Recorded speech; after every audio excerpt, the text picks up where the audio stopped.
मणक्याच्या शस्त्रक्रियेनंतर होणारी रिकव्हरी. तर मणक्याच्या शस्त्रक्रियेनंतर होणारी रिकव्हरी आहे ही बहुतांश केसेसमध्ये तुमच्या फिटनेसवर किंवा तुमच्या ऑपरेशन नंतरची ॲक्टिव्हिटी किती आहे ह्याच्यावर अवलंबून असते.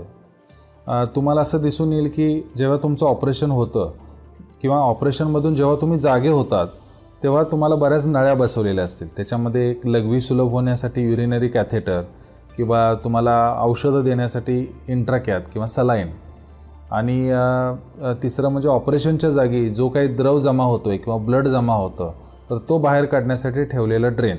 अशा साधारण 3 प्रकारच्या नळ्या तुम्हाला ऑपरेशनमध्ये किंवा ऑपरेशननंतर ठेवल्या जातात.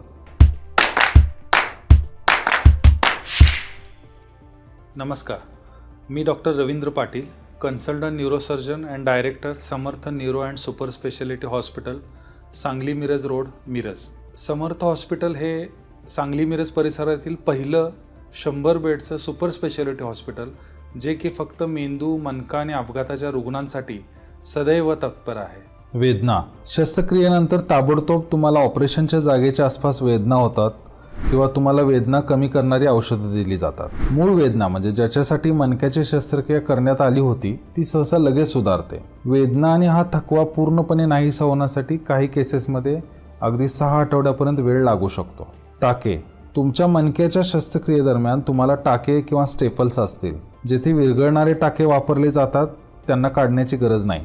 तुमच्या ऑपरेशननंतर साधारण 5 ते 10 दिवसांनी न विरघळणारे टाके किंवा स्टेपल्स काढले जातात. हात तोंड धुताना तुमचे ड्रेसिंग ओले होणार नाही याची काळजी घ्या. तुमचे टाके काढून निघाल्यानंतर तुमचं ड्रेसिंग काढलं जाईल. रिहॅबिलिटेशन म्हणजे पुनर्वसन. कुठल्याही सर्जनची अपेक्षा अशी असते की ऑपरेशननंतर तुम्ही लगेच चालणं गरजेचं आहे किंवा पायाची हालचाल करणं गरजेचं आहे.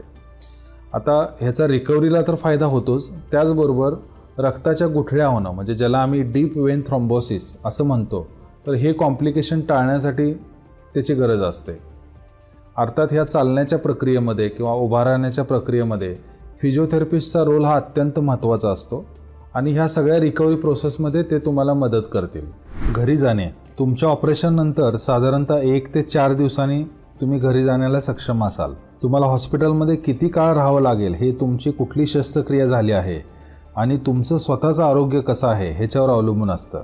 जेव्हा तुम्ही घरी पोहोचता तेव्हा प्रथम काही गोष्टी हळूहळू करणं महत्त्वाचं आहे. मग तुमच्या ॲक्टिव्हिटीची पातळी ही दररोज हळूहळू वाढवा. शस्त्रक्रियेनंतर पहिल्या आठवड्यात तुम्हाला घरी एखाद्या व्यक्तीची मदत असणं आवश्यक आहे.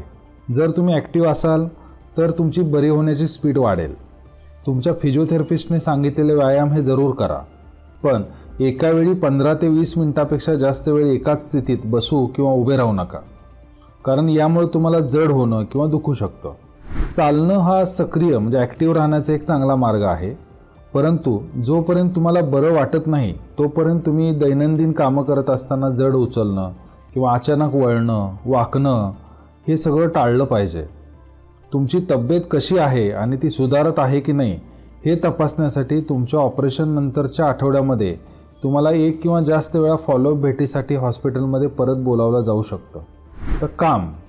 तुम्ही कधी कामावर जाऊ शकता हे शस्त्रक्रियेनंतर तुम्ही किती लवकर बरे होता आणि तुम्ही कुठल्या प्रकारचं काम करता ह्यावर अवलंबून असते. तर बहुतेक लोक जर त्यांचं काम खूप कठीण नसेल तर 4 ते 8 आठवड्यानंतर कामावर परत जातात.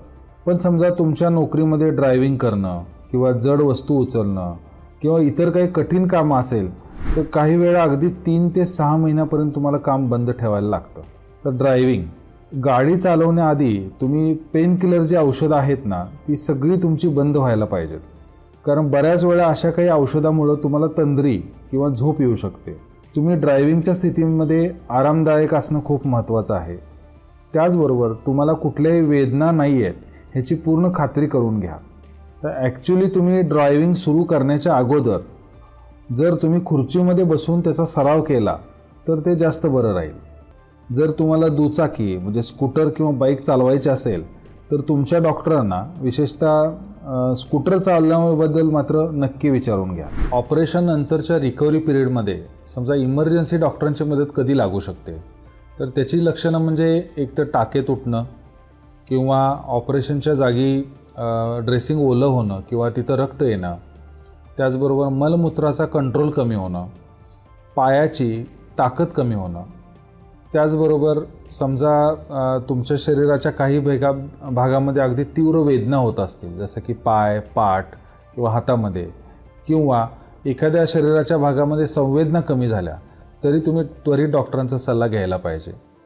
त्याचबरोबर तुम्हाला ताप आला किंवा श्वासोश्वास घ्यायला त्रास व्हायला लागला तरी तुम्ही डॉक्टरांची मदत लगेच घेणं हे खूप आवश्यक असतं.